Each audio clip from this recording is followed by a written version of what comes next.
얼마 전에 동계 올림픽이 진행됐고 또 끝났습니다. 올림픽을 향해서 우리 전 세계 사람들은 참 큰 환호를 보내고 또 관심을 갖고 지켜봅니다. 우리가 이렇게 올림픽에 대해서 관심을 갖고 또 지켜보는 이유가 무엇일까요? 저는 사람의 한계를 뛰어넘는 순간들이 펼쳐지기 때문은 아닐까 생각해 봅니다. 이러한 사람의 한계를 시험하고 또 그 뛰어넘는 기록을 보여주는 수많은 경기들 중에 트라이애슬론이라는 경기가 있습니다. 수영과 사이클, 마라톤을 연달아 시행해서 그 성적에 따라 순위를 매기는 그러한 복합 경기입니다. 수영과 사이클, 마라톤 이 세 개를 완주해야 되는 각각의 거리가 얼마나 될까요? 올림픽에서는 수영 1.5km, 사이클 40km, 마라톤 10km를 달려야 합니다. 하지만 가장 역사가 깊고 힘든 경기를 뽑으라고 한다면 아이언맨 트라이애슬론을 뽑게 됩니다. 이 아이언맨을 우리나라에서는 철인으로 번역을 해서 우리에게 가장 익숙한 철인 3종 경기라는 그 이름을 만들어낸 아이언맨 트라이애슬론 경기가 있습니다. 이 경기는 말 그대로 철인, 아이언맨을 뽑고 또 아이언맨이 되기 위한 경기이기 때문에 참 엄청난 거리를 완주하고 또 달리고 뛰어야 됩니다. 수영이 3.8km, 사이클이 180km, 그리고 마라톤이 42.195 풀코스를 달려야 됩니다. 이 모든 것들은 아침 7시에 시작해서 그날 밤 자정 12시 안에 끝내야 됩니다. 그 이후를 넘어가게 되면 이제 중도 탈락하게 되는 것이죠. 대략 17시간 동안 진행하게 되는데 쉽게 말해서 사람을 극한까지 몰아붙이고 시험하고 경쟁을 치르는 그러한 경기다라고 말할 수 있을 것 같습니다. 이런 아이언맨 트라이애슬론 경기에 참여하고 완주하는 것만으로도 대단하다라고 할 수가 있는데 2019년도에 미국에서 당시 54세의 나이의 여성이 참가해서 완주한 기록이 있습니다. 베스 제임스라는 이름의 여성으로 50대의 나이에 참여한 것도 대단하지만 더 대단한 것은 장애가 있어서 말도 못하고 움직이지도 못하는 23살의 딸을 데리고 함께 이 트라이애슬론 경기를 완주했다는 데에 있습니다. 이 아이언맨 트라이애슬론은 올림픽 경기와 다르게 장애인을 따로 구분해서 시합을 치르지 않습니다. 다시 말해서 이 54세의 엄마는 걷지도 못하는 장애를 가진 딸을 데리고 이 말도 안 되는 경기를 참가했고 완주해내었다라는 의미이죠. 어떻게 경기를 펼쳤는지 한번 사진 몇 장을 좀 보여드리도록 하겠습니다.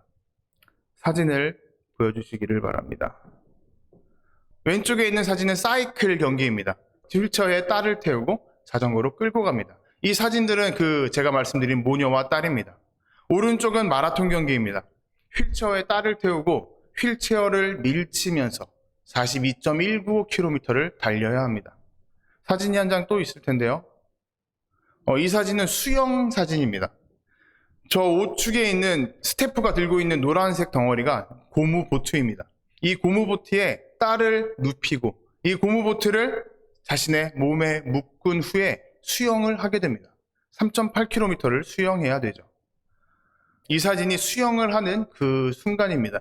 다른 경기이다 보니까 배 색깔이 다른데 앞에서 조그맣게 있는 게 엄마고 그 엄마가 줄을 묶어서 뒤에 있는 보트에 딸을 채운 채 3.8km를 수영하는 모습입니다. 위대한 일이다 할 수 있는 이러한 업적을 이 베스 제임스라는 엄마가 장애를 가진 딸을 데리고 이루어내었다라는 사실입니다.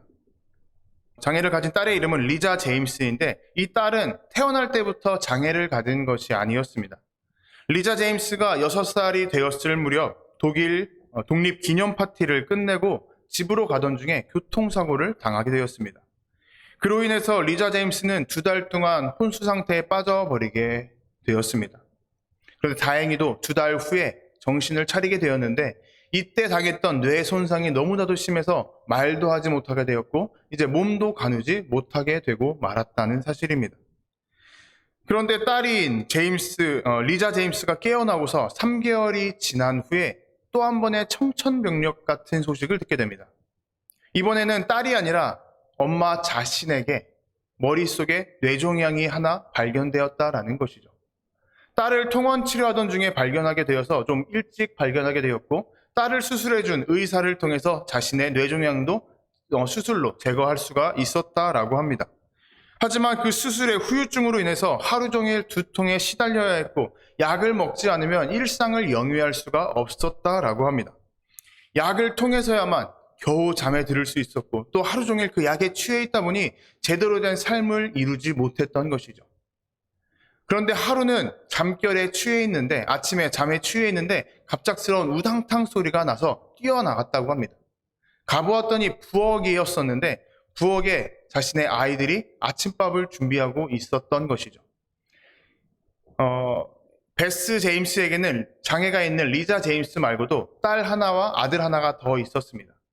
당시에 8살도 되지 않은 이 두 아이가 엄마를 깨우지 않고 엄마가 아프니까 엄마가 힘드니까 엄마를 깨우지 않고 자기들끼리 아침을 해 먹으려다가 사고를 치고 말았던 것입니다.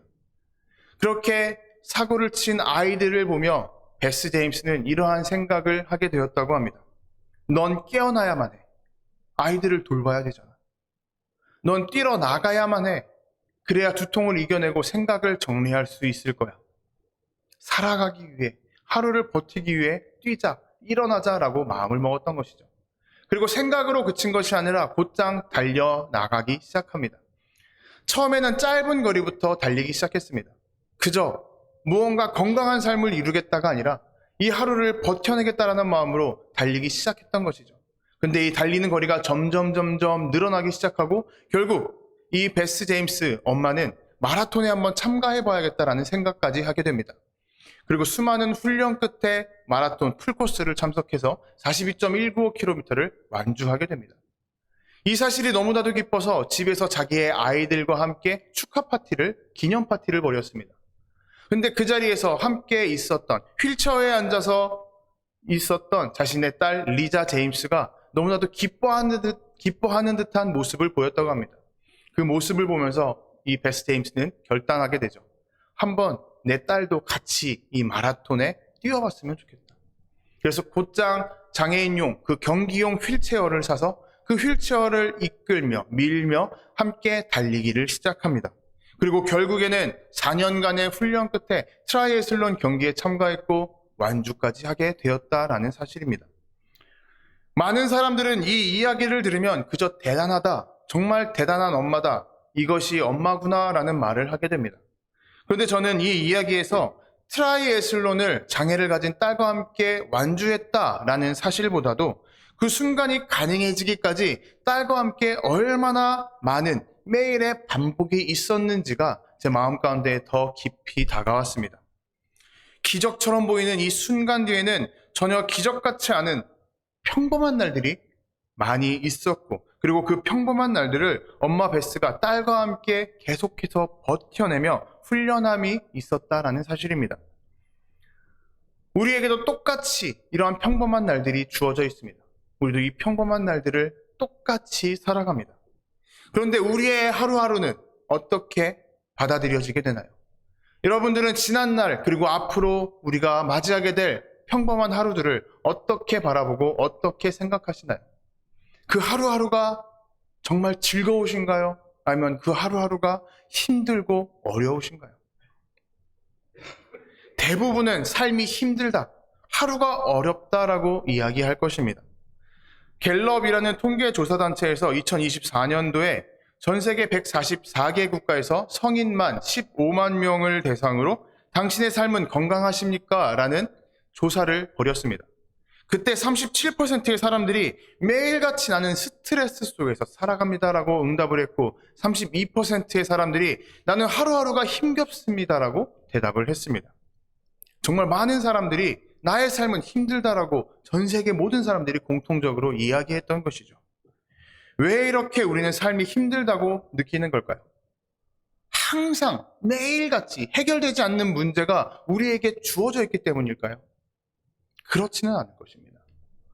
어떤 커다란 문제가 매일같이 우리에게 있기보다는 그런 문제가 없는 날에도 우리는 힘들다 이야기하고 버겁다 이야기할 때가 참 많이 있습니다. 왜냐하면 우리의 일상은 너무나도 바쁘기 때문이죠. 수많은 조급함에 밀려서 끌려서 살아가다 보니 우리는 쉽게 지치고 마음이 흔들리고 말기 때문입니다. 지난주에 저는 말씀 곁에 머물자, 말씀의 그늘 아래에서 살아가자라고 함께 나누었습니다. 흔들리는, 나를 무너뜨리려는 세상의 말과 목소리보다는 하나님의 말씀 아래에서 시냇가에 심은 나무처럼 그 물가에 뿌리를 내리면서 한번 살아가 보자고 나누었습니다. 그래서 저는 교회 유튜브 채널에 짧은 결단 영상을 아침 7시마다 하나씩 올렸습니다. 월요일부터 토요일까지 한 개씩 올렸습니다. 그런데 문제는 이 영상을 통해서든 혹은 각자 자신의 결단을 통해서든 아침에 나는 하나님과 동행할 거야 라고 마음을 먹었음에도 그날 오후만 된다 하면 우리의 마음은 흔들려 버리고 우리는 힘겨운 가운데에 빠져버리고 그 결단은 흔들리고 말게 된다는 사실입니다. 왜 이렇게 우리의 결단은 오랫동안 이어지지 못하는 걸까요? 아침에 했던 결단이 진심이 아니었기 때문일까요? 우리는 당당하게 그렇지 않다라고 말할 수 있습니다. 내가 아침에 했던 그 결단, 하나님 말씀 속에서 살아가겠다고 했던 그 다짐은 정말 진심을 다한 것이기 때문입니다. 그렇다면 왜 그럴까요? 혹은 우리의 의지가 약해서, 믿음이 약해서일까요?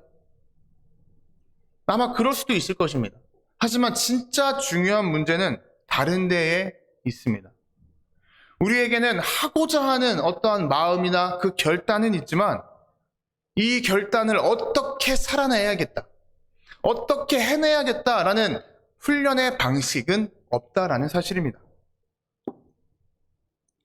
제가 계속해서 훈련이라는 단어로 나누고 있는데 우리에게 결심은 있지만 이어갈 수 있게 하는 어떠한 훈련이나 그 방식이 없다라고 말할 수가 있겠습니다.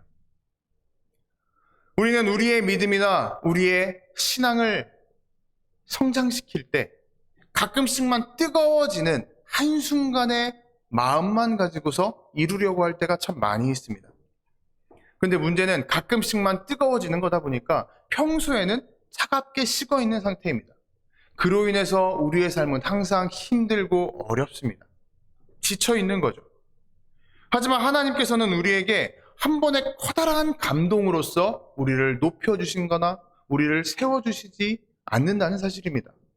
오히려 계속되는 훈련과 연습을 통해서 우리를 성장시켜 주시고 우리를 자라나게 해주신다는 사실입니다.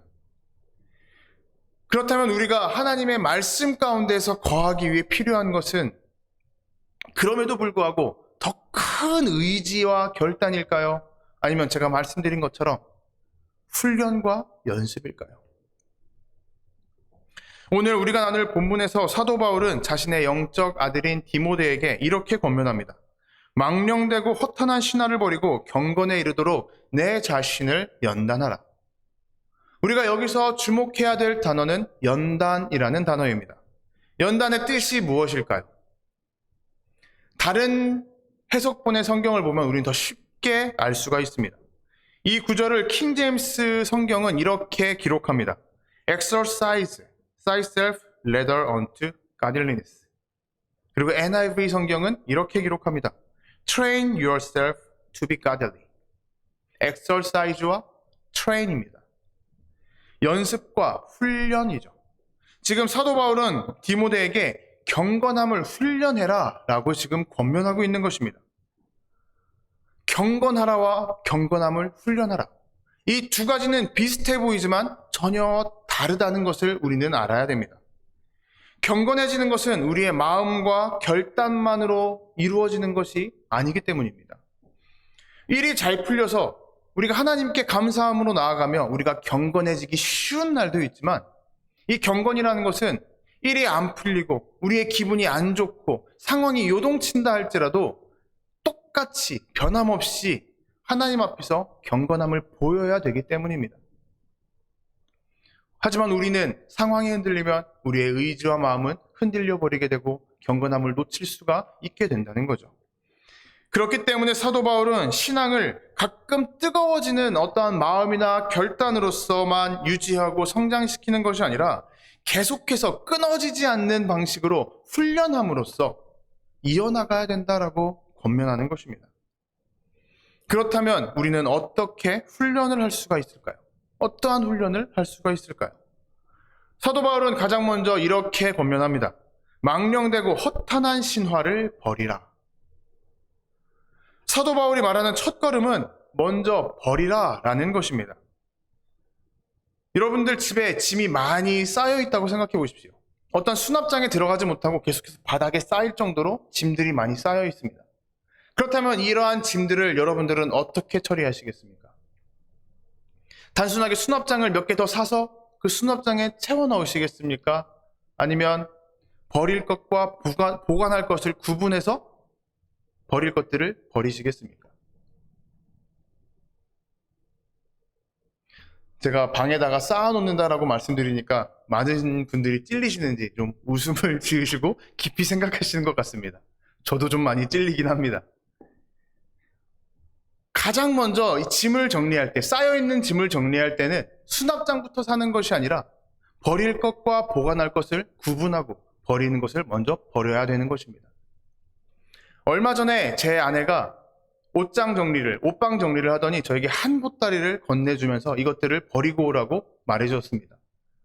저는 아내 말을 참 잘 듣고 또 잘 대해주는 착한 남편이기 때문에 그 보따리를 들고 집 밖으로 나섰습니다. 제가 일부 예배 때 이야기를 했더니 아내가 제 뒤에서 참 약간 한쪽 입꼬리만 울리는 모습을 보았는데 약간 마음에 상처가 왔습니다. 여튼 이렇게 제가 엘리베이터를 기다리고 엘리베이터를 타고 옷을 버리러 가면서 한번 이 옷 보따리 속에 어떤 옷들이 있나 보자라고 해서 살펴보았습니다. 열어보았더니 저나 제 아내의 옷보다는 제 아이들의 옷이 있었습니다. 제 첫째 아이가 내년이면 이제 초등학교에 입학하는 나이가 되었습니다. 그런데 그 옷 보따리 속에 들어있던 것은 첫째 아이가 입었던 신생아 옷들, 그리고 베넷저고리들이었습니다. 가제수건들이었습니다. 벌써 7년 전의 물건들이 아직도 있는 거죠. 물론 첫째 아이다 보니까 그 추억이 남아서 버리지 못했던 것도 있습니다.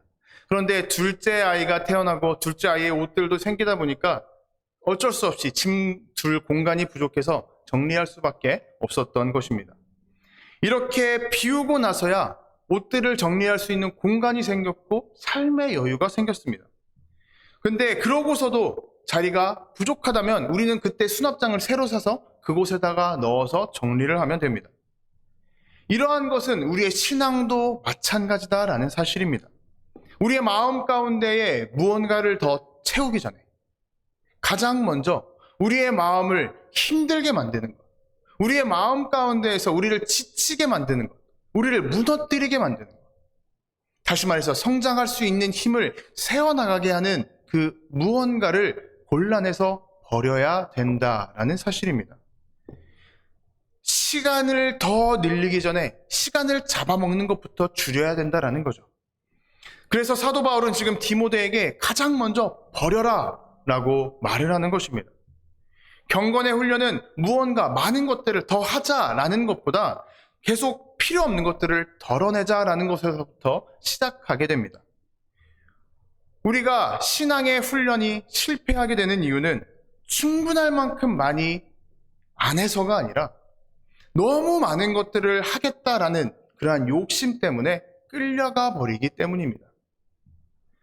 이렇게 버릴 것을 먼저 버려라 라고 말한 사도 바울은 이제 이어서 이렇게 이야기합니다.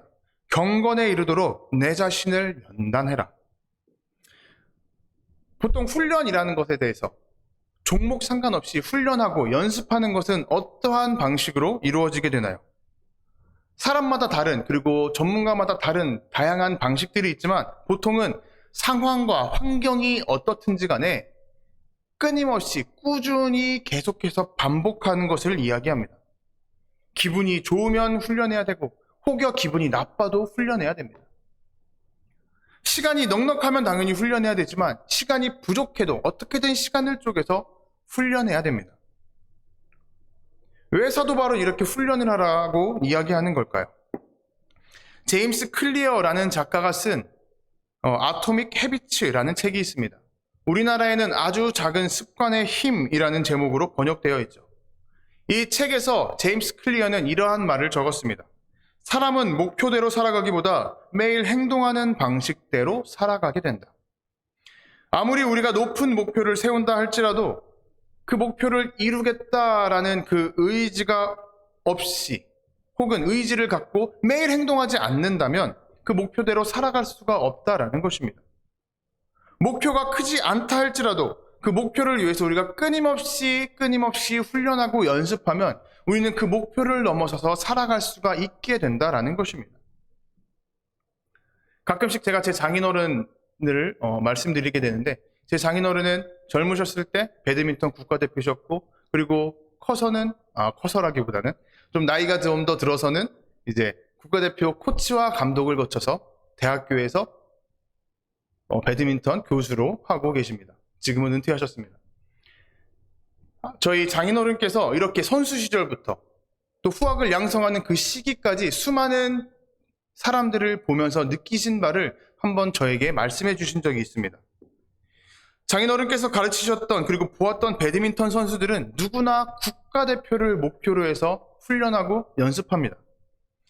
그리고 운동을 하다 보면 누구나 슬럼프에 빠질 수밖에 없다고 하죠. 아무리 연습해도 오히려 자신의 실력이 뒷걸음질 치는 것 같은 그러한 순간이 찾아오게 되는 것입니다. 그런데 어떠한 사람은 그 슬럼프 가운데에서도 끊임없이 훈련을 매진합니다. 근데 어떠한 사람들은 슬럼프에 빠졌다며 훈련을 놔버리게 된다고 하죠. 여기서 끊임없이 훈련에 매달린 사람들만 자신이 원하던 목표에 가깝게 다가갔다라고 장인어른께서는 말씀해 주셨습니다. 이렇듯 우리가 해야 되는 훈련은 어떠한 목표까지 도달하면 좋겠어 라는 이러한 가벼운 마음으로 행하는 것이 아니라, 훈련을 했다 하면 이 목표만큼은 반드시 도달해야만 돼 라는 마음으로 우리가 돌입해야 된다라는 것입니다. 그러한 마음으로 우리가 훈련을 해야만 우리가 가진 목표를 이룰 수가 있고 그 목표에 다가갈 수가 있다라는 것이죠. 여러분들은 올 한 해를 시작하며 어떠한 목표를 세우셨습니까? 어떠한 계획을 세우셨나요? 아마 수많은 삶의 자리, 각자 삶의 자리에서 다양한 계획을 세우고 목표를 세우셨을 것입니다. 근데 제가 한 가지 얘기를 해보자면, 아마 거의 여기 계신 대부분의 분들은 이러한 목표를 세우셨을 것 같습니다. 올 한 해는 살을 빼거나 건강해지기 위해서 운동해야겠다. 이 목표를 안 세우신 분들은 아마 없으실 거라 저는 생각이 됩니다. 그런데 말씀드렸듯이 이 목표를 세우고 이 목표가 이루어지면 좋고 아님 말고 라는 마음으로 연습하고 운동하는 사람들은 일이 조금만 틀어져도 곧장 무너져 버리고 놔버리게 된다는 것입니다. 비 오니까 운동하러 가기 좀 그러네? 하고 안 나가고, 야근해야 되는데 바빠. 그러니까 운동은 좀 미루자. 오늘은 좀 괜히 기분이 꿀꿀한데? 오늘은 좀 맛있는 걸 먹고 재밌는 걸 봐야겠어. 이러면서 훈련과 연습을 안 하게 되는 거죠. 하지만 목표를 반드시 이루어야만 하겠다, 이루고자 말겠다라는 마음을 가지고 달려가는 사람들은 그 목표를 이루기 위해서 상황이 어떠하든 간에 꾸준하게 운동을 하러 나아갑니다. 예를 들면 내가 달릴 시간이 없고 걸어갈 시간이 없다면 퇴근할 때 조금 일찍 버스에서나 혹은 그 지하철에서 내려서 걸어서 집으로 가겠다. 차로 퇴근했다면 집에 들어가기 전에 잠깐 동네를 좀 걷다가 들어가겠다. 이러한 생각이라도 하고 운동을 임한다는 것입니다. 비가 오면 실내에서 운동하면 되지 라고 생각을 하는 것이죠. 우리 성교본교회를 35년 전에 하나님의 뜻에 따라 개척하시고 이때까지 이끌어오신 우리 김문조 원로 목사님께서는 매일같이 새벽 기도회가 끝나면 목사님들과 함께 테니스를 치러 나가셨습니다. 근데 테니스는 여러분들 알다시피 야외 운동입니다. 그러다 보니까 눈이나 비가 오고 또 날씨가 안 좋으면 나가서 운동할 수가 없죠. 그렇게 날씨가 안 좋은 날이면 김문조 목사님께서는 헬스장에 가서라도 달리시거나 혹은 걷다가 오셨습니다. 이렇게까지 운동하신 이유는 테니스가 좋고 운동이 좋아서도 있지만, 이렇게 운동해서 자신의 체력을 쌓고 키우지 않으면 이러한 수십 년의 목회를 이룰 수가 없기 때문이었습니다. 이 목회를, 그리고 우리 모든 성도들을 내가 하나님의 뜻 가운데로 이끌어가겠다. 하나님의 뜻을 보여주겠다라는 그 결단과 그 방향을 낼 수 있었던 것은 체력이 기반되어야 됐기 때문입니다. 그 목표를 위해서 운동하셨던 것이죠. 그런데 그냥 단순하게 하면 좋고 말면 말아야지 라는 마음이셨다면 아마 김문조 목사님께서는 운동을 대충 하셨고 체력 관리를 대충 하셨을 것입니다. 이렇듯 목표에 대한 어떠한 결과는 매일같이 꾸준하게 하겠다라는 그러한 마음과 방식을 만들어낸 사람들한테서 더 쉽게 이루어진다는 사실입니다. 사도 바울은 지금 우리에게 신앙도 똑같이 해야 된다라고 말하고 있는 것입니다. 똑같이 하나님과 함께 하겠다. 그러면 그것을 계속해서 붙잡고 우리는 달려가야 된다라는 것이죠. 혹시라도 여기까지 들었을 때 지난주의 말씀과 뭐가 다르냐라고 하실 분들이 계실까봐 조금 비교해 드리도록 하겠습니다. 지난주에는 매 순간 하나님의 말씀 가운데에서 하나님과 대화하며 살아가기로 결단하자였습니다. 그리고 그렇게 우리가 시냇가에 심은 나무처럼 살아가기로 결단합시다 였다면, 오늘은 이제 우리가 그렇게 시냇가에 심기어지기 위해서 어떻게 해야 될지, 그리고 시냇가를 향해서 뿌리를 어떻게 뻗어나가야 될지 나만의 방식을 한번 만들어보자라는 그러한 시간입니다. 기도하겠다라는 그러한 결단에서 끝내는 것이 아니라 내가 꼭 기도를 해야만 하는, 무릎을 꿇을 수밖에 없는 자리와 시간을 만들고 정하자라는 것입니다. 이렇게까지 제가 말씀드리는 이유는, 이렇게까지 훈련을 여러분들에게 말씀드리는 이유는 우리의 신앙이 종종 정체되기 때문입니다. 슬럼프에 빠진 것처럼 오히려 뒷걸음질 칠 때도 있기 때문입니다. 그 이유는 우리의 의지가 약해서라기보다는 매일같이 하나님과 동행하기 위한 어떠한 방식, 방법이 없기 때문인 경우가 많이 있습니다. 어떠한 일을 하고 목표를 이룰 때 세상 사람들은 의지만 강하면 돼 라고 이야기하고는 합니다. 하지만 잘 생각해 보시면 우리가 어떠한 일을 하려고 할 때 자, 이제 의지를 꺼내볼까? 라고 의지를 찾으면 마치 야근할 때 누군가를 찾으려고 했는데 그 사람이 칼퇴하고 없는 것처럼 우리의 의지는 칼퇴하고 없는